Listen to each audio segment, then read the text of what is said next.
All right, artists, this is one of the artist sewing kits that we are opening up today as part of our Fiber Center. You'll have to check these out with me so I know exactly where each of these needles are.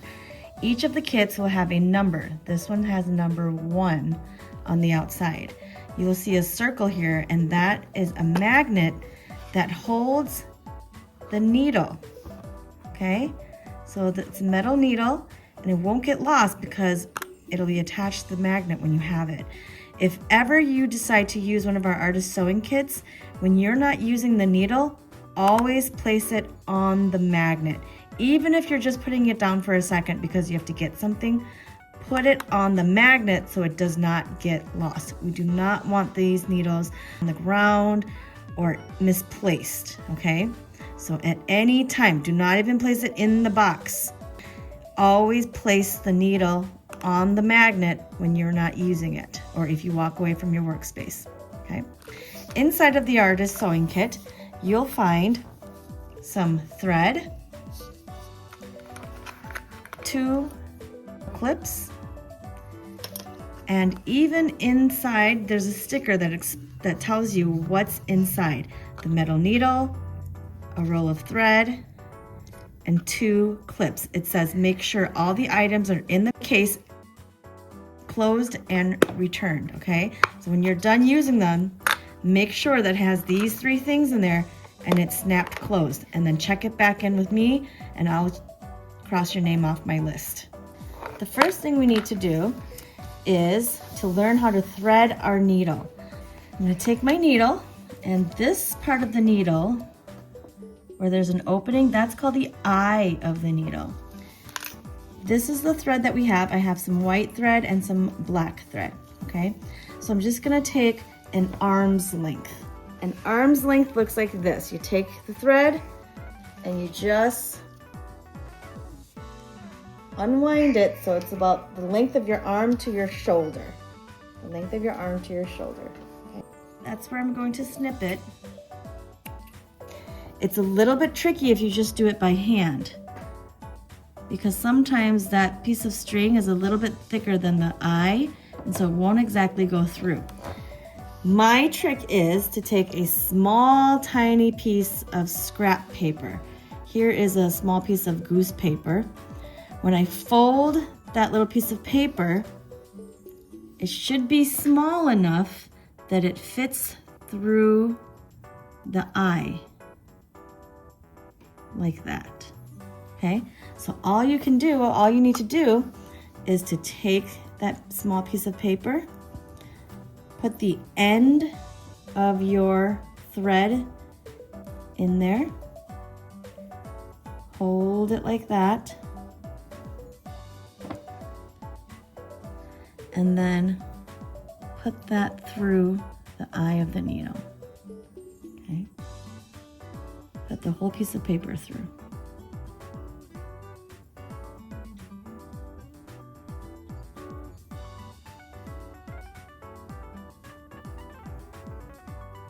Now I've threaded my needle, and I'm going to take a pencil. I'm going to lightly draw a shape. So here's one way to make a knot. Taking the end of the string or the thread, I'm going to loop it around my finger like that. Then I put my thumb there, and then I'm going to rub my fingers together and twist that together, and then I'm going to take the top and pull it down, and that creates a knot. I'm going to show you that again.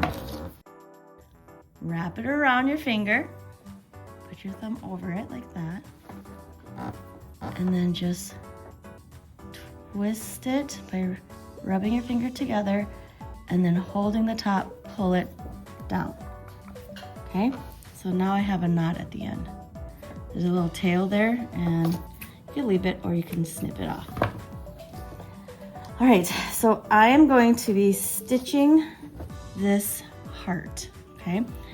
I actually want the stitch to be nice and clean on the back side, so I'm going to put my needle in bottom of my heart there.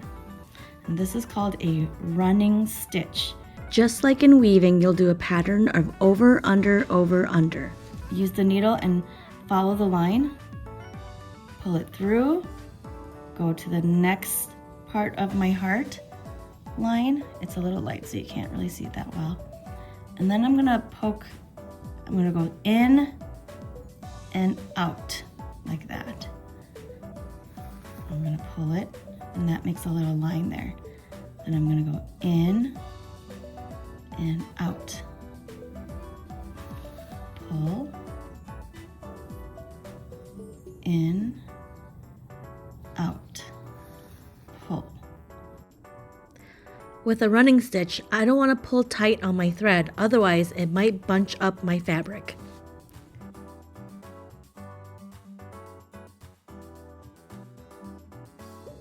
Alright, so now I've reached the end where the knot is, and the side that I'm actually going to keep is this side, where it doesn't have the pencil lines. Okay, now to finish my stitching, my embroidery, I'm going to take my needle, and I forgot to say this, but notice how I just have like a little tail on the end of my needle, like that. Okay. Now I'm going to take my needle and I'm just going to slide it under one of the stitches. Remember, this is the back side. The side that has the knot is the back side. This is the front side. This is the side I want everybody to see because it doesn't have my pencil lines on there. Although you don't really see the pencil lines anyway. So then I'm gonna just put my needle through one of the stitches, and I'm gonna go through it again. And when I go through the second time, you'll see it makes a little loop.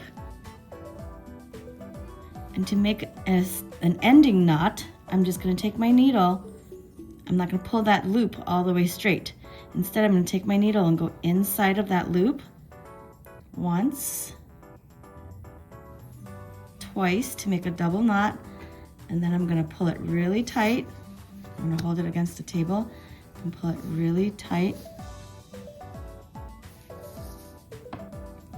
And that makes a knot. Now I can snip it off, and that's what I made, a heart.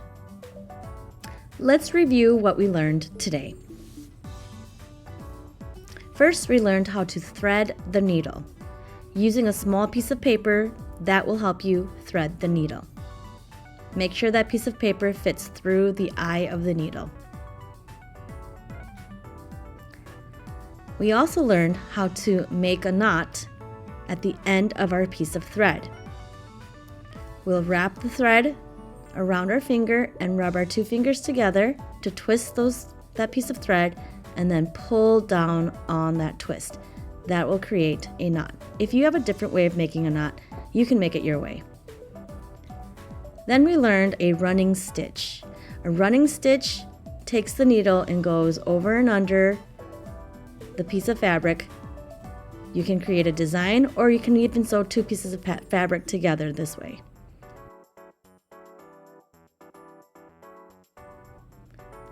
Finally, we learned how to end our stitching by creating a knot. Go through one of the stitches to create a loop, and then take your needle and go through the loop twice to make a double knot. Now hold down and pull on your thread to complete your knot. Remember to keep track of all items that belong in the sewing kit. These are small tools and we need to take care of them. Now let's get to art making.